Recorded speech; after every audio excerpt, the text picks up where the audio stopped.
Hi, mining community. Welcome back to another episode of the Dig Deep the Mining podcast.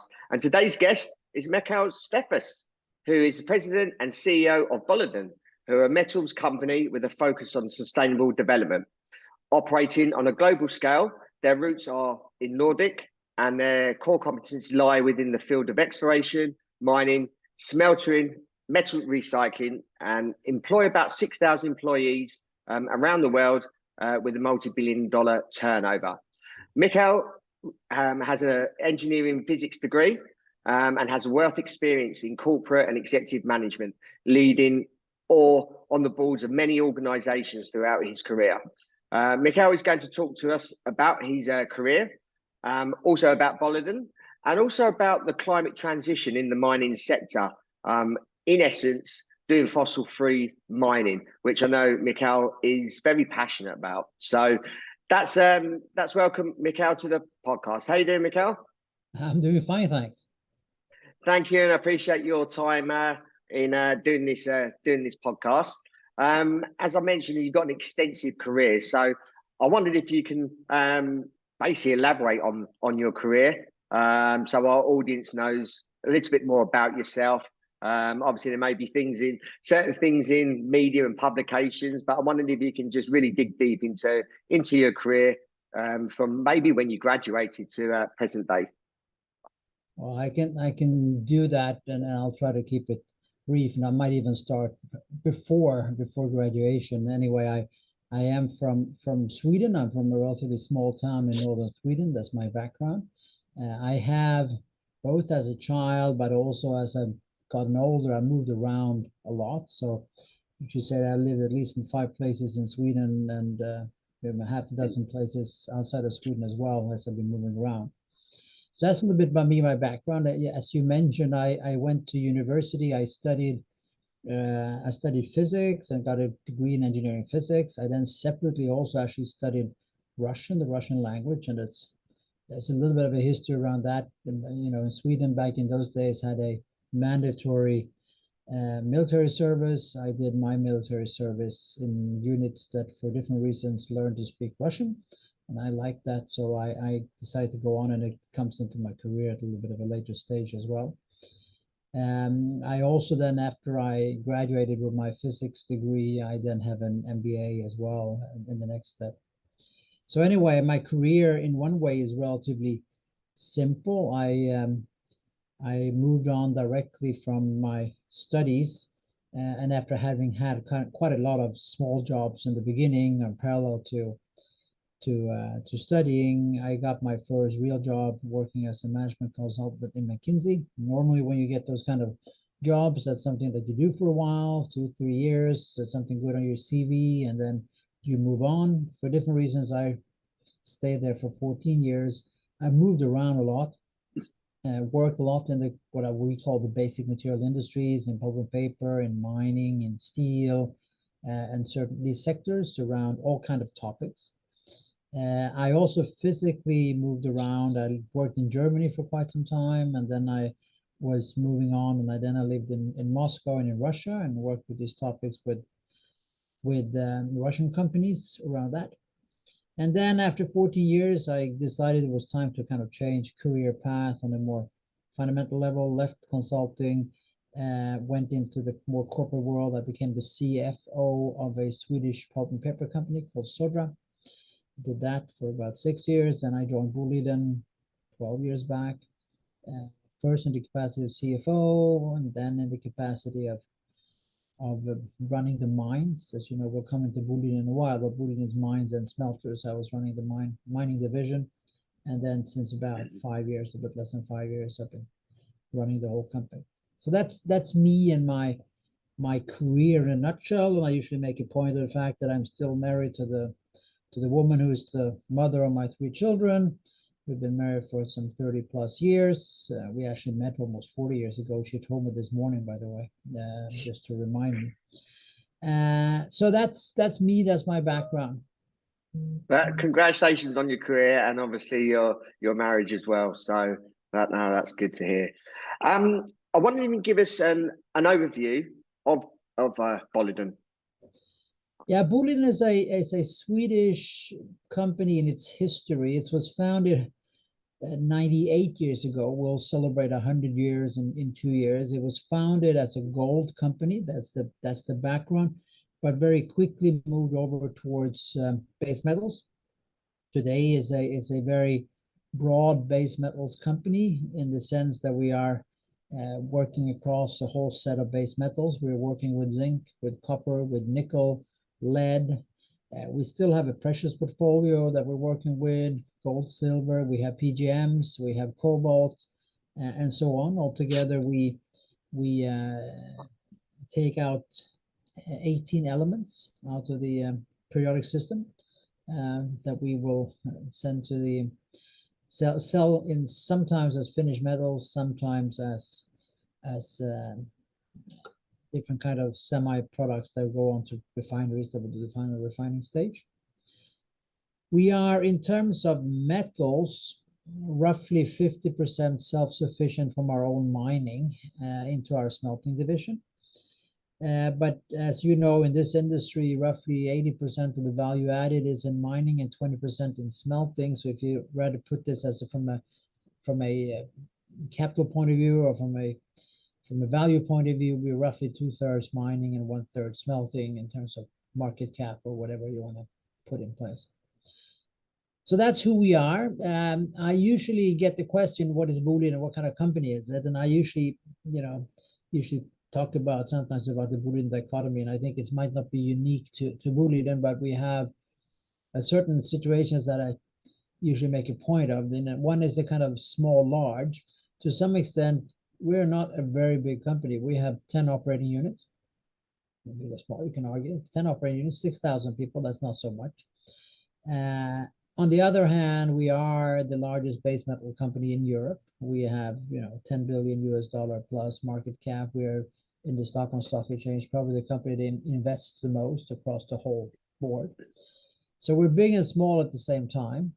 We are at the same time very global. We are sourcing our metals globally. We are competing on a global market, but we're very local where we operate, and we operate in pretty remote places.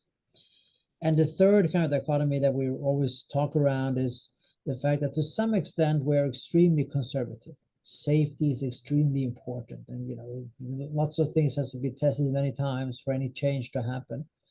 At the same time as we're extremely conservative, we are cutting edge in terms of technology. We have some of the most productive mines in the world, where we have been pushing really the boundaries of what can be done in terms of productivity. And we're also been very much spearheading, I would say, the sustainability work. And it's up to others to judge because there's no absolute scale. But I will argue that we might be the most sustainable metal producer in the world. But it's up for somebody else to challenge. At least we will be up among the top ones, I will say. So that's the company, base metals, mining and smelting, 100-year history. We're big and we're small, we're modern and we're conservative. So you have all these things all together. Obviously, you mentioned as a company, a lot of your operations are remote. And obviously in the mining industry, a lot of operations are in remote areas. And you seem to be the experts in that because of the locations that some of your operations are. What are some of the major challenges that you have to overcome that you see other mining companies are not good at overcoming that are basically that you can actually overcome, basically because you're one of the leaders in that space? Now you broke up very shortly here, but I'll try to answer the question anyway, as I think I thought I heard it. But being local and being remote, I think it's an aspect of this industry always. We are, compared to other parts of the industry, lucky, or we have created ourselves a situation where we do not operate fly in, fly out. We have smaller settlements, small towns, small villages around all of our operations, and we have very little fly in, fly out in our operations. And that's something that's been done strategically over these 98 years to make sure that we want to have people living where they operate and to have good societies around. And I think that's also a key of being able to work on productivity, that you actually have people that don't just come in and cannot come out. And also you have a very or relatively low turnover of people. Once you decided to move to some of our locations, then you tend to be pretty loyal to stay around there, even though of course we have some turnover of people as well. So I think that's been one of the way that we've been working with the challenge of having this remoteness, if that was the question you had. Yeah, certainly. No, that makes sense. Obviously, a lot of mines are fly in, fly out, and the residential and being local to the mine site, I'd imagine that helps with any challenges that you are faced with being in such remote locations. So yeah, no, that certainly makes sense. Yeah, and I can also add to that that this also comes over to management philosophy. We are operating a very decentralized organization. I don't think that's unique, but it's not true for everybody. And we are very adamant about the values of running a decentralized organization, which means that we have extremely small staff functions considering the size of the company, and we tend to have as much of the resources needed for operations locally. So it's not just that the people that you need to have locally in the sense of operating people, also development people, engineers, and so on. We try to push as much as possible out towards the individual units. And that's also part of empowering the local management, of really feeling that they have the resources to develop the assets the way that they should be developed. And that, I suppose, is also part of the kind of charm of working in a company like BOLIDEN. I know you're passionate about obviously climate transition and fossil-free mining. What do you consider some of the greatest challenges when decarbonising? Well, decarbonizing is something that, of course, everybody needs to do. And just before going into that, of course, you need to make the point all the time that when you come to base metal, which is we are, they are so needed for everybody else in their decarbonization strategies because of the electrification, everything else that goes with decarbonization. So we are producing the metals, and that's part of even our vision to make sure that we do provide the metals for generations to come in terms of doing that in a climate-friendly way. Now, of course, metals also have a CO2 footprint when they are produced. And I would say there are a couple of things in order to make this clear. Number one, lots of the CO2 that you are having in your life cycle doesn't really happen in the operation. The scope 3, as it's called, is relatively big. You need to look at all the CO2 that's involved with things like producing explosives, transporting, producing other chemicals for the smelting, and so on. So that's one thing, to make sure that you get your arms around the whole value chain. And that's been a journey for us just to get our arms around to get the numbers. But then secondly, I mean, it's if it would be easy, it would have been done a long time ago. But I think that the path forward is relatively clear. You need to get rid of your main CO2 sources. For us, and I think for most other people, that's getting rid of diesel. And that means electrification in different ways or forms with transportation and everything else.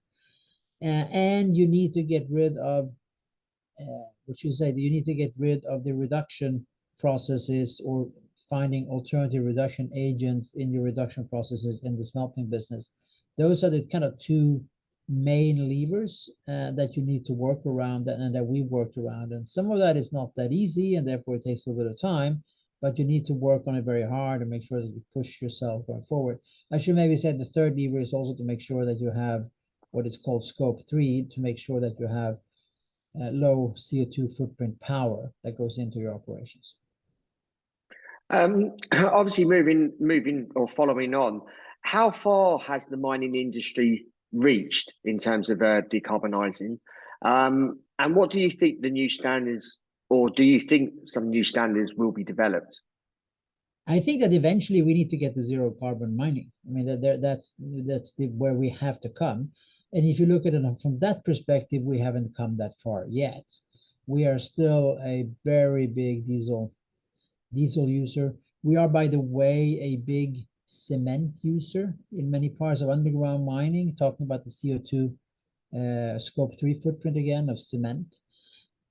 So there are many things that we need to work.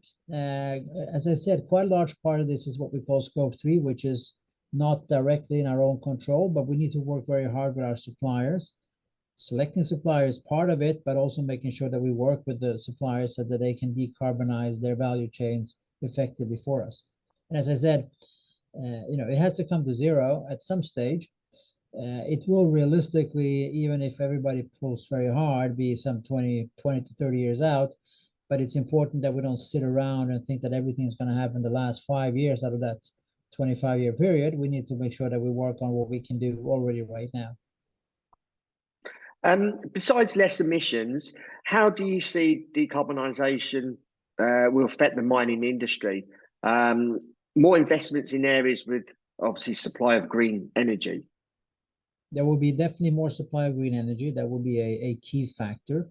I think it will be lots of investments and changes going into the chemical industry, which is another area that we're using quite a lot of. And the chemical industry today, or at least the chemical industry that we're leaning on, is very much developed, dependent on natural gas for many of the processes that they do have.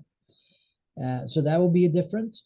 And if you cut it in a different way, you can also say that, and I usually make this point, and it might not be true everywhere, but at least in the kind of our part of the world, if you go back 10 years in time, mining was a sunset industry. It wasn't going to disappear over one day or two, but it was kind of heading the wrong direction. It was also kind of perceived to be part of the problem. I think that we have turned it around now relatively well. I think that many people perceive us as being part of the solution as opposed to part of the problem, because of the need for our products, for everybody else, and the use that they have for our products, and also the fact that we're taking care of these issues. And with that, you kind of flipped everything around. We have a much more interest from young students who work in the mining industry today than we had 10 years ago. That's partially because we have become more attractive as such, but it's also coming back to these remote locations. Maybe people are not willing to invest their careers in something that might disappear in 10 years, and you'll be living in a remote location, and you might have to relocate and maybe retrain yourself in order to be relevant on the labor market. Now I think many people are getting more and more comfortable with the fact that I can join the mining industry and I will be able to work there throughout a full career, and I'll be very relevant in creating a good future for the universe from that position. You've obviously had a long, distinguished career in the mining industry. What are some of the main benefits or even drawbacks of being a pioneer in this area? I don't know. I have never really thought about it. I've even though I haven't been my whole career in mining, I've done other basic materials as well, but I've been around basic materials for 30 plus years. And I've done that because I enjoy it. It hasn't been because I was going to try to save the world, or because I think it's been fascinating industries to learn around. All kind of very challenging engineering issues to work around, and on top of that, strategic and financial issues to work around. I think that's been my key interest and why I'm interested in these industries, and why I've been sticking around for all this time. And yes, you can argue that both the pulp and paper industry, forest industry, and also the mining industry at times have been seen as sunset industries, not kind of immediate sunset, but things that would supposedly you're not supposed to do. You're only supposed to work with whatever, the IT or the new tech industry is going to solve everything for us. But I haven't really bothered about that. I mean, I just enjoy what I've done. Maybe I'm the exception, but I've never really bothered too much about it. And now it's kind of turning around. I think everybody, even in the kind of new cool tech industries, are now saying that, without raw materials, there will not be a Tesla. It doesn't matter how excellent programmers you have to do all the kind of fancy stuff. You need raw materials, otherwise you won't get a car. How do you see the mining industry evolving over the sort of short term, 5 to 10 years?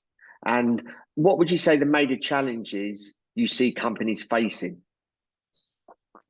Well, I think that there will be growth, especially in base metal mining. I think that there will be a contraction on other mining. I think coal mining and other are, of course, going the other way. But generally speaking, I think mining is going to see a boom.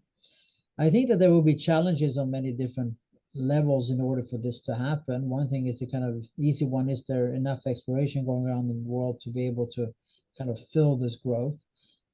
Is there enough suppliers around in order to be able to fill this potential growth? Is there enough people, talent around to fill this growth? Because frankly, we're not an industry that's used to kind of a step changing growth. We've been a kind of flattish industry as a whole, or maybe a little bit upwards, but it hasn't changed much in many years. So that will be, I think, a challenge. And if that works out fine, I think there'll be the next challenge, because we will start recruiting people so that the kind of new people will be relatively more compared to the old people than we're used to. You know, this has been an industry where people work for a long time, and newcomers have not really been able to influence cultures that much because there were relatively few. That might change in the future as well, where newcomers will be a lot and they might affect the culture. I think that's also part of what's going to happen in the industry. You mentioned earlier 2 years off 100 years of the company. How do you see the future of BOLIDEN? Maybe not necessarily the next 100 years, but for the foreseeable future. Well, it looks good. It's interesting you mentioned that. We had a discussion the other day around what's going to be the main theme about our 100-year celebration, and to some extent, you can, in a company like BOLIDEN that has a very interesting industrial history. We haven't gone into that for now, but you know, the very interesting aspects of the industrial history here. We're not going to focus too much on the kind of 100-year history. We're going to focus on the next 100 years and how do you get eternal life as a mining company, and that's I think that's a challenge going forward. And I think that we are well placed. We have good operating units that are all relatively long duration and all relatively well positioned on the cost curve. We have projects. That means that we can fill the depletion as we go forward. We might like to have even more projects, but we'll see over time if we can develop even more projects. But it feels relatively good. And of course, the next thing that we haven't maybe spoken so much around is the fact that we have all our assets in Europe, and there is something else going across this whole industry right now, or across the world, which is the kind of regionalization or localization of all supplies because of the geopolitical situation. And suddenly Europe is kind of realizing that you can't import all the raw materials you need to have some kind of security of supply. And that, of course, plays right into our hands, as we are. You know, as I said, we're the biggest base metal provider in Europe, so we're pretty well placed in order to fill that void that might be created going forward. What would you want to be known for in the mining industry in years to come? Well, me personally, I don't really want to be known for anything. I mean, I have a very small ego, and I don't drive things according to my own kind of legacy. So, but if BOLIDEN, if you say you as the company, we would like to be known as the one who spearheaded the way into the future regarding how to become, you know, the most climate efficient miner in the world, and how to keep that position over time. So that's right. That's, you know, one of the areas, and then also in a wider spectrum, also other sustainability topics. Now, we've spoken a lot about the climate aspect, which is very important and maybe the most important one, but there are also other aspect that needs to be highlighted around this. I think that we, for example, have gotten metal emissions to water and to air to so low levels that they don't really affect anybody around us any longer. Another thing that is very important that I usually also have to point out many times is that we are right now running at 14 years fatality free. I think that's absolutely unique in this industry for any company of this size. I'm always afraid to talk about it because suddenly this streak will end one day, and we know it's going to end one day, but hopefully that's going to be in many, many years. And if anything, you know, if we can get this to remain for, you know, another 15 years or whatever, that would of course be great. But that's a very important part of our whole work as well. Yeah. And concluding, I wonder if there's anything else you want to add. Our audience is mainly or predominantly people within the actual mining industry. So I just wondered if there was a sort of final message that you want to give the mining community around the world. Well, I think that I would say that number one, I think that you've all probably picked this industry because you liked it, and And I think that you're in an industry that's going to be growing over the next couple of years. So I think that you can be happy with the choice of industry that you're in. I think that most of your organizations will either already be on a path to decarbonization, and if not, they will very quickly need to become. And I think that you will all be part of this journey, and you will also be part of a stricter and more enforced way of sustainability in other aspects as well. That's going to be important for anything to be able to have this social license to operate. But having said that, I think in the end of the day, the world is going to be very rejoiceful in getting the metals that you are providing for the world. So I think that, congratulations to all of you that you're already here. Yeah, really appreciate your time, Mikael. If our audience, obviously our mining community, want to follow some of the lessons that BOLIDEN are implementing within their business, especially obviously around decarbonisation and climate change, where's the best places they can follow, obviously across social media? Well, you can always turn to our website, BOLIDEN.com, and from there you will find lots of interesting information around that. If you want to learn more about the kind of European context, which is where we work, we have both, our industrial organization on the European level, which is Euromines, on the mining side, and Eurometaux on the smelting side. They also have lots of useful information around these things. So those, I would say, will be the main areas where you can find more information. Yeah, certainly. We'll include those in the show notes to accompany this podcast. So, like I said, really appreciate your time. Thank you for your information. It's certainly something that the audience can take away from and take bits away from and hopefully implement and think about, obviously, the future of mining, which is obviously should be in everyone's radar moving forward. So, thank you for listening. Hope you enjoyed this episode. Please share this across everyone in the mining community that you know across the world to get this message out. It's such an important topic that Mikael has given us today. So please keep sharing these episodes. And until next time, happy mining.